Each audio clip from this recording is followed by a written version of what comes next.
ఏమి కోరిక చెప్పవా చెప్పవా జాగు చేయక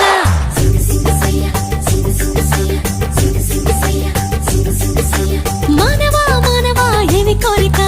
చెప్పవా చెప్పవా జాగు చేయక విన్నపాలనే ఆలకించిన అప్సరనే నేరా స్వర్గభోగమే నీలదించిన కిన్నెరనే నేరా ఇంద్రలోకమొచ్చి కళ్ళ ముందు వాలినా ఎందుకంట ఇంత యోచన ఇంత దూరం వచ్చినాక ఇంకా అందుకోవ సోకు సూచన అమ్మకు చెల్ల ఏముందిరో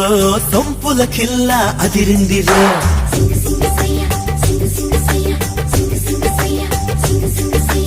అమ్మకు చెల్ల ఏముందిరో సొంపుల కిల్ల అదిరిందిరో